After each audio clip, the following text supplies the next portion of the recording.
भन्न मात्र सजिन्छ विदेश छ यहाँ छ भन्छ सायद अरू देशमा पनि विदाउट इन्टरनेट एक्लै अनि शान्त ठाउँ।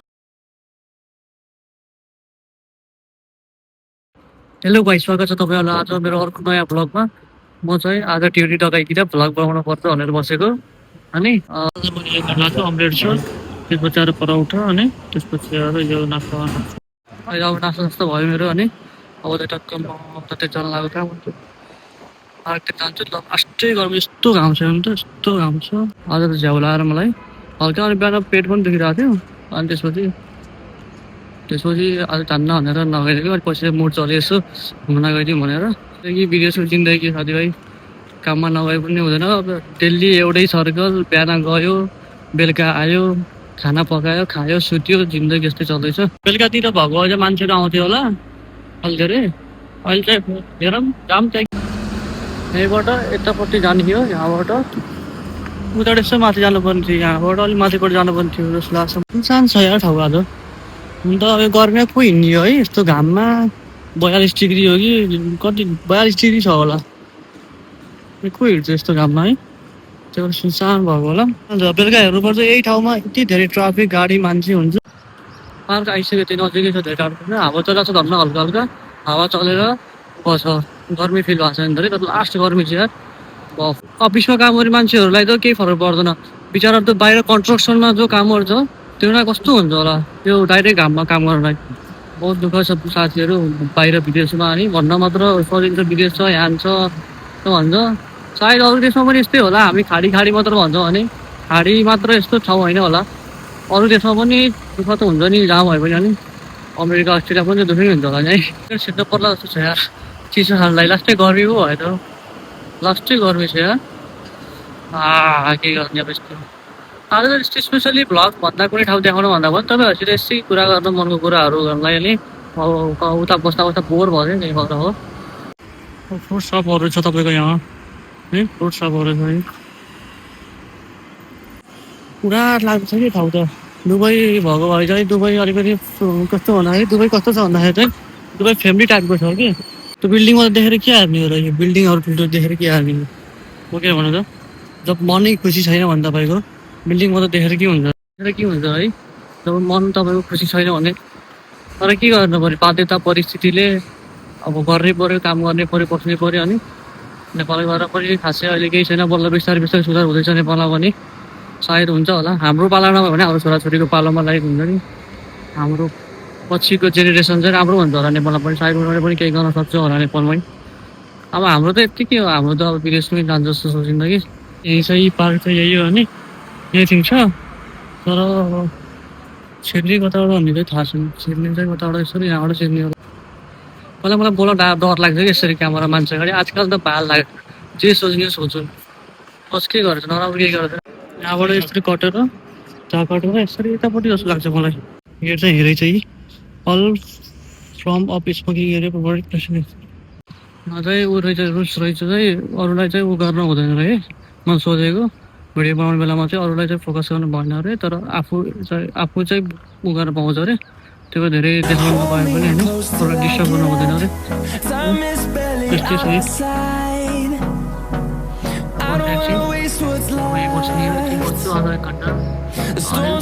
देखाउनु पाउँदैन भनेर धेरै देखाउने कुरा पनि भएन। फेरि रुसमा चल्नु पऱ्यो, यहाँ त फेरि ब्याट्टै फाइन हानिदिन्छ। हेर्नु एउटा बिचराले काम गरिरहेको छ, अनि बिचरा यस्तो काम गर्ने मान्छेले बहुत गाह्रो छ यो धुपमा, कति गाह्रो हुन्छ यस्तो दामी लागिरहेछ नि। एक्लै मनको कुराहरू गर्दै अनि यस्तो दामी फिलिङ आइरहेछ नि। सायद यस्तो दामी लाग्छ नि, तपाईँहरू आफै लाग्छ होला नि त जब मन हल्का डिप्रेस हुन्छ। अनि त्यो बेलामा चाहिँ एक्लै एकान्तमा यस्तो ठाउँमा बस्नु पायो भने कस्तो हुन्छ भन्ने हुन्छ नि त घरमा। त्यस्तै मलाई पनि आज दामी फिल लागिरहेको छ कि, लागेको हुन्छ यस्तो दामी ठाउँ। हल्का गर्मी मात्र हो, अरू केही छैन। अनि सरसर हावा चलिरहेको छ, तपाईँ सुन्नुभयो होला अडियोमा पनि। आफ्नो मनको कुराहरू खेलाउँदै बस्दा कस्तो दामी मन भइरहेको थियो। उठेर कति जानु जस्तो भिडियो गीत जानु पनि जस्तो नि भएको छैन कि, बसिरहेको जस्तो भइरहेको थियो पनि एक्लै, अरू चिज होइन कि एक्लै। म गीत पनि सुनेको थियो एक्लै। अनि पार्कमा जानु त्यसपछि आएर चाहिँ त्यहाँ आफ्नो मनको कुराहरू गर्नु सोच्नु यति धेरै फ्रस्ट्रेसनहरू निस्किन्छ कि मनबाट भयो विदाउट इन्टरनेट एक्लै अनि शान्त ठाउँ पिसफुल लाइफ अनि म्युजिक यदि भयो भने अलग्गै हुन्छ कि सोचाइ Till my shadow turns to sun rays, and on we'll go. त्यहाँबाट चाहिँ म उठेँ अनि म चाहिँ यसो घुम्छु सर अनि यताबाट घुम्दै घुम्दै यसो जान्छु यताबाट घुम्दै घुम्दै यसो जान्छु टक्कै अनि घुम्दै यता ठुलो छ पार्क यता ठुलो छ पार्क ठुलो रहेछ अनि गाउँमै छ भने भित्र गएर बस्नु भयो अन्त गर्मी चाहिँ यस्तो घरमा बसेर घुम्नु गऱ्यो भने तर सही छ चराहरू छन् पशुहरू छन् किराहरू छ नेपालमा पनि हुन्छ होइन नेपालमा पनि हुन्छ यहाँ कस्तो दामी हुँदो रहेछ प्रदर्शन ठाउँ पनि रहेछ यहाँ त प्रदर्शन ठाउँ पनि रहेछ यो दामी रहेछ खेल्न पाइन्छ कहिले थाहा छैन त चाहिँ तर प्रदर्शन ठाउँ पनि रहेछ यता प्रदर्शन ठाउँ रहेछ उता के बास के भन्छ होला बास्केट होला कि भलिबल के हो यस्तो छ यो के मान्छे बस्ने होला त्यहाँ पनि देखाउँछ कति उतापट्टि यो के बास्केटबल खेल्ने रहेछ बास्केटबल हो त्यो कुरो थाहा छ नि त बास्केटबल खेल्ने ठाउँ रहेछ सही रहेछ यो पुरा खेल्न पाएर पुरा खेल्न हुन्थ्यो अरे कति दिन भयो नखेलेको वर्षै भइसक्यो बास्केटबल खेल्ने ठाउँ रहेछ यहाँ यो बास्केटबल खेल्ने ठाउँ यता यस्तो छ यता बच्चाहरू खेल्ने ठाउँ रहेछ बच्चाहरू खेल्नु रहेछ यो सानसानो बच्चाहरू हुन्छ नि त्यो खेल्ने ठाउँ रहेछ सही रहेछ नेपालमा पनि त्यस्तो यस्तो पार्कहरू हुनुपर्ने हो कि सही हुन्थ्यो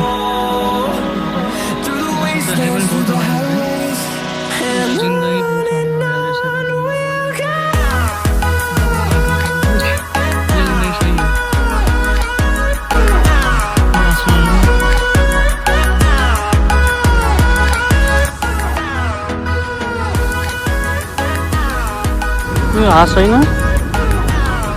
हाँस हो है पानी छैन हाँस छ यार यहाँ जिन्दगी क्या जिन्दगी हे यस्तो दामी ठाउँमा यस्तो गीत गाएर बस्नु अनि एक्लै सही मजा आउँछ नि के भन्छ एक्लै बस्न यस्तो दामी अब आजलाई गर्छु खासै केही देखाउन नपाए पनि जस्ट म यहाँ हेर्न मात्र आएको चाहिँ कस्तो छ भनेर त्यसपछि एउटा आफ्नो मनको कुराहरू पनि तपाईँहरूको एउटा मनमा लागेको कुराहरू